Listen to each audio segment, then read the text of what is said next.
What's up? Every good girl needs a little thug. Every black boy needs a little love. If you put it down, I'ma pick it up, up, up. Hit him up. In the truck, got it tucked. He get it up. Pocket stuck all night. I like you ain't gotta say it when you know it's on side. She got everything you want in a nice body ass fat. Assalamualaikum warahmatullahi wabarakatuh. Sebelumnya perkenalkan, saya Rintan Suci Ramadhani dari Fakultas Tarbiyah dan Ilmu Keguruan Prodi PGMI di Institut Agama Islam Negeri Pontianak. Di sini saya akan menjelaskan tentang salah satu kerajaan pada masa modern Islam, yaitu Kerajaan Mughal India. Kerajaan Mughal India menjadi wilayah Islam pada masa Umayyah, yaitu pada masa Khalifah Al-Walid. Penaklukan wilayah ini dilakukan oleh pasukan Umayyah yang dipimpin oleh Panglima Muhammad ibnu Qasim. Nah, kemudian pasukan Ghazanawiyah dipimpin Sultan Mahmud mengembangkan kedudukan Islam di wilayah ini dengan berhasil menaklukkan kekuasaannya. Dia menaklukkan kekuasaan Hindu dan mengislamkan sebagian masyarakat India pada tahun 1020 Masehi. Setelah Waswani hancur, muncullah beberapa dinasti kecil yang menguasai negeri India ini, seperti dinasti Ghazi pada tahun 1296 sampai 1526 Masehi. Kemudian ada dinasti Tunglang 1320 sampai 1412 Masehi. Kemudian ada dinasti Syahid 1414 sampai 1501 Masehi, dan yang terakhir ada dinasti Lodi 1451 sampai 1526 Masehi. Jadi Mughal bukanlah kerajaan Islam pertama di India. Kerajaan Islam pertama di India ini adalah kerajaan ini didirikan oleh Zahiruddin Babur, seorang keturunan Timur Leng. Ayahnya adalah Umar Mirza, seorang penguasa Fargana, sedangkan ibunya keturunan Genghis Khan. Sepeninggalan ayahnya, Babur yang berusia 11 tahun mewarisi tahta kekuasaan wilayah yang dimana kekuasaan wilayah ini berada di Fargana. Kemudian ia bercita-cita menguasai Samarkand yang merupakan kota terpenting di Asia Tengah pada saat itu. Pada saat itu pertama kali ia mengalami kekalahan dalam sebuah ekspansi. Kemudian berkat bantuan Ismail I, Raja Sapawi tahun 1494 Masehi, Babur berhasil menaklukkan Samarkand. Dan pada tahun 1504 Masehi, Babur berhasil menaklukkan Kabul, ibu kota Afghanistan. Dari Kabul, Babur melanjutkan ekspansinya ke India pada saat itu, diperintahkan oleh Ibrahim Lodi. Nah, pemerintah Lodi sedang mengalami krisis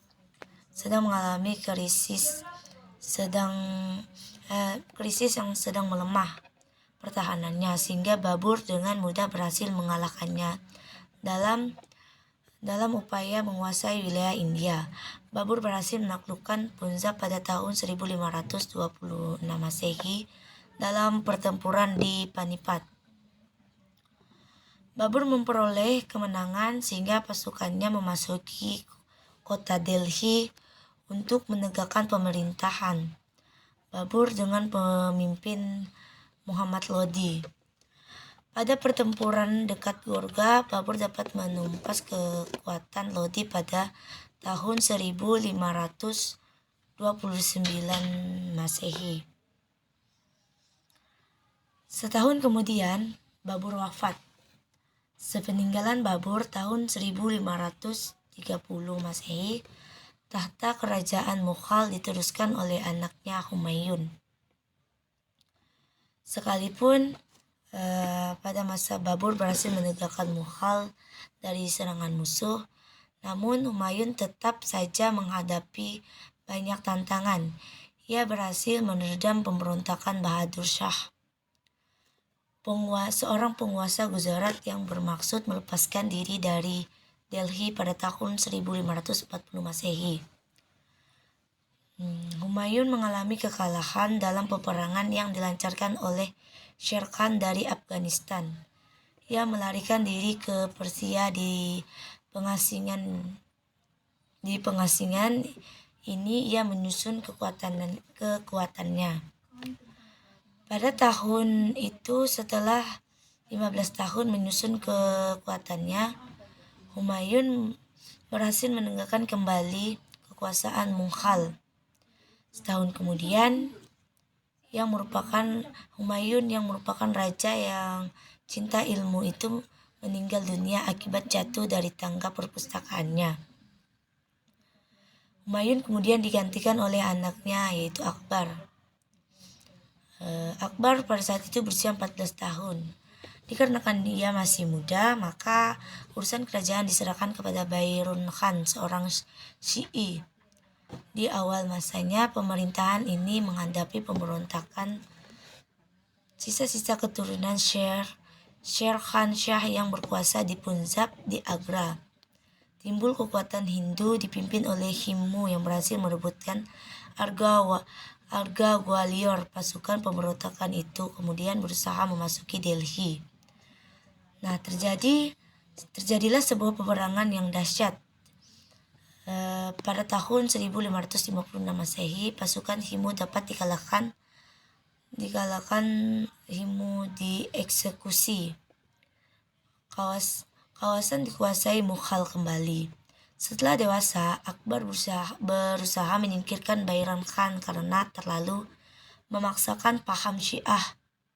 Bairam mengadakan pemberontakan yang segera dapat dipadamkan oleh Akbar. Pertempuran ini disebut Pertempuran Juladur pada tahun 1561 Masehi. Setelah menegakkan kekuatannya di Delhi, Akbar kemudian melancarkan ekspansi kepada sejumlah pengusaha yang mengklaim kemerdekaannya di beberapa wilayah. Seluruh wilayah India yang sangat luas berhasil disatukan dalam suatu pemerintah militeristik. Keberhasilan ekspansi militer Akbar menandai berdirinya Mughal sebagai kerajaan besar. Kerajaan Mughal ini memiliki 2 gerbang, yaitu Kabul. Yang pertama, gerbang Kabul. Gerbang ini menuju ke arah Turkistan. Dan yang kedua ada yang namanya gerbang kota Kandahar. Gerbang ini menuju ke arah Persia yang dikuasai oleh Akbar. Kemudian, keberhasilan ini mengawali masa kemajuan Mughal di India. Kemajuan yang telah dicapai Akbar dapat dipertahankan oleh 3 sultan berikutnya, yaitu ada yang namanya Sultan Jahangir pada tahun 1658 sampai 1707 Masehi. Nah, kemudian dilanjutkan oleh Syekh Jahan pada tahun 1628 sampai 1658 Masehi. Dan selanjutnya ada Aurangzeb 1658 sampai 1707 Masehi. Ketiganya merupakan raja-raja besar Mughal yang didukung oleh kekuatan militer yang sangat besar. Setelah itu, kerajaan Mughal berangsur-angsur menurun dengan raja-raja yang lemah dan tidak dapat dipertahankan lebih lanjut. Ada beberapa perkembangan kerajaan Mughal. Yang pertama, dari strategi pemerintahannya.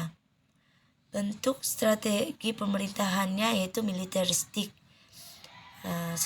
Sultan adalah penguasa absolut. Pemerintahan daerah dipegang oleh seorang kepala komandan Sipasalar.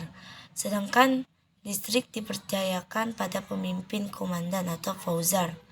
Kemudian jabatan-jabatan sipil juga menggunakan jenjang keangkatan bercorak kemiliteran, dan seluruh penjabat sipil diwajibkan mengikuti latihan akbar. Selanjutnya menempuhkan kebijakan politik sukalir ditoleransi universal yang mengandung ajaran bahwa semua rakyat India sama kedudukannya. Mereka tidak dapat dibedakan karena etnis atau agama. Bahkan Akbar mempunyai pendapat dan keinginannya yang liberal untuk menyatukan semua agama menjadi suatu bentuk agama baru yang disebutnya sebagai din ilahi. Ia sendiri dinobatkan sebagai mustahid mutlak. Secara umum, politik ini berhasil menciptakan kerukunan masyarakat India yang sangat beragam suku dan keyakinan. Yang kedua ada perekonomian. Stabilitas politik yang berhasil diciptakan Akbar untuk mendukung pencapaian di bidang perekonomian. Ilmu pengetahuan dan peradaban pada masa itu dikembangkan penanganan pertanian secara terstruktur. Hasil pertanian ini mensuplai kebutuhan bahan baku bagi pabrik-pabrik pengelola kerajinan tenun. Berkembang menjadi pabrik tekstil. Pada zaman Aurangzeb, ia berhasil mengekspor ke pasar Eropa berupa rempah-rempah, opium, gula, bubuk sodium, wool, parfum, dan lain sebagainya. Merupakan barang-barang produksi Mughal India yang menjadi komoditi ekspor. Hal tersebut menunjukkan pencapaian kemakmuran selama pemerintahan Mughal. Adapun di bidang seni, yang paling menonjol pada kerajaan ini adalah kemajuan dalam bidang seni syair dan arsitekturnya.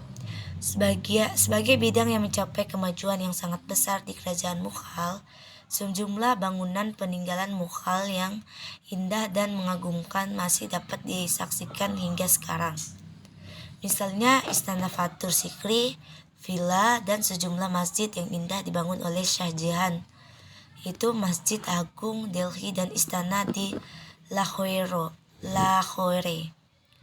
Kemudian ada ilmu pengetahuan, yang dimana ilmu pengetahuan ini tidak mengalami kemajuan. Bahkan ilmu pengetahuan ini mengalami penurunan dibandingkan pada masa-masa sebelumnya di dalam bidang ini. Umat Islam cenderung taklid pada imam-imam masa klasik. Kalaupun ada istihad pada masa-masa itu, lebih al-istihad bi al-mahzab, bukan hasil pikiran yang mandiri. Beberapa sains yang berkembang pada masa klasik ada yang tidak berkembang, bahkan ada yang dilupakan. Mayoritas umat Islam memilih sufisme sebagai jalan hidup dan mempengaruhi sikap hidup fatalistik. Yang kemudian ada bidang keagamaan, di mana bidang ini tahap permulaan Islam di India bersifat politis, yakni tahap menaklukkan dan penguasaan dari minoritas, pengembangan hubungan dengan orang Hindu pada bidang keagamaan dan sosial. Suatu hal yang niscaya dilakukan partis ini bukanlah para ulama, melainkan pada sufi mulai abad ke-13 Masehi hingga seterusnya, berhasil mengislamkan sejumlah besar kaum Hindu, terutama para awam di kasta-kasta bawah, yang terjadi kecenderungan sinkretisme dalam beragama. Mungkin itu saja penjelasan yang dapat saya jelaskan dan saya sampaikan. Kurang dan lebihnya saya mohon maaf. Wassalamualaikum warahmatullahi wabarakatuh. Audio Jungle.